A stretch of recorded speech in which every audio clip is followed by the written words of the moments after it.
Bom dia a todos. Que a graça e a paz do nosso Senhor Jesus Cristo vos sejam multiplicadas. Eu sou o pastor Jair Almeida, pastor da Igreja Batista Getsemane aqui em Paulo Afonso. E neste tempo de distanciamento social, neste tempo de isolamento social ou de quarentena, eu não sei qual a tua realidade, nós temos liberado pequenas porções da palavra de Deus em forma de devocional, na esperança de que essa palavra possa de alguma forma abençoar a tua vida. E hoje nós queremos falar de reino de Deus. E para falar sobre isso, queremos ler aquilo que encontra-se no Evangelho de João, no capítulo 3, no verso 3, que vai dizer o seguinte: A isto respondeu Jesus: em verdade, te digo que se alguém não nascer de novo, não pode ver o reino de Deus.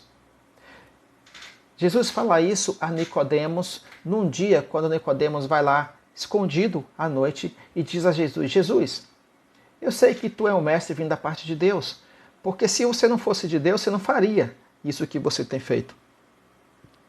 Mas como eu posso fazer para também ter a vida eterna? E então Jesus diz isso para ele. E quando Jesus diz isso para ele, ele entra em parafuso porque ele não conhece o Espírito, ele não consegue compreender aquilo que o Espírito é, ou o Espírito diz. E diante disso ele responde o seguinte: como pode um homem velho nascer de novo?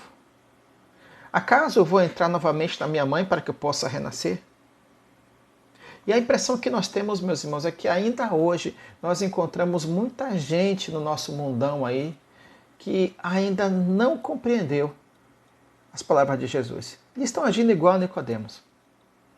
Porque temos a impressão que ainda hoje alguns não compreenderam que a igreja deve servir com compaixão, falar com amor e sinceridade. Deve viver em obediência aos mandamentos de Deus e amar uns aos outros, mas fazer tudo isso sem alarde, sem tocar trombetas, sem querer aparecer por isso.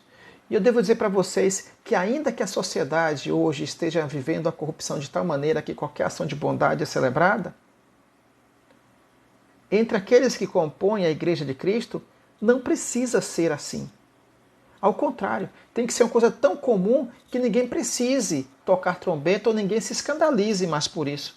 Sabe aquela ideia de que você tem uma criança e a criança começa a andar e você não sabe ainda porque você trabalha, é o teu filho, você sai todo dia para trabalhar e um dia à noite você chega em casa e aí você encontra a criança dando os primeiros passos e você olha para sua esposa ou para o seu esposo assombrado e então o seu cônjuge te diz assim: ele tem feito isso o tempo inteiro. Essa é a ideia que precisa acontecer. Que quando aqueles que fazem parte da igreja fizerem boas ações, ninguém mais diga assim: olha, ele fez uma boa ação. Não, porque alguém vai dizer: não, ele faz isso o tempo inteiro. Não seja mais algo que chame a atenção. Porque uma igreja que realmente se caracteriza como corpo de Cristo é uma igreja formada de discípulos. Sabe, é aquilo que a Bíblia chama de noiva de Cristo.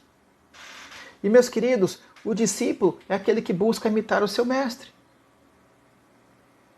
Por conta disso, precisamos entender que essa igreja deve ser um exemplo do céu aqui na terra.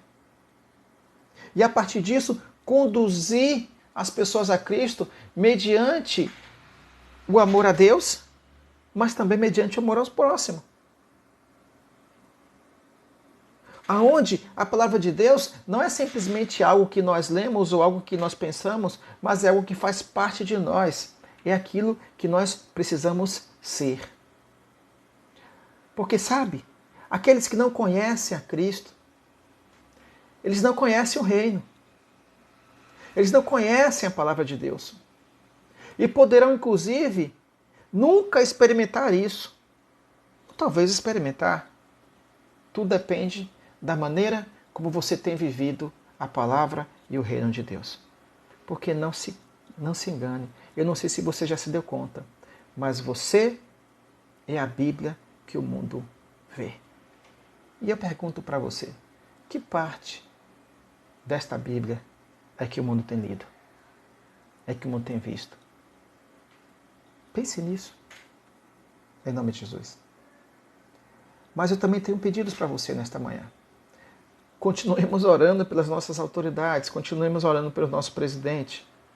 Nós precisamos ter autoridades que sejam coesas, e que estejam comprometidas com o bem-estar da sociedade.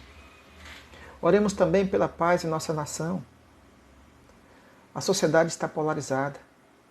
Nós precisamos ter paz para que possamos caminhar juntos.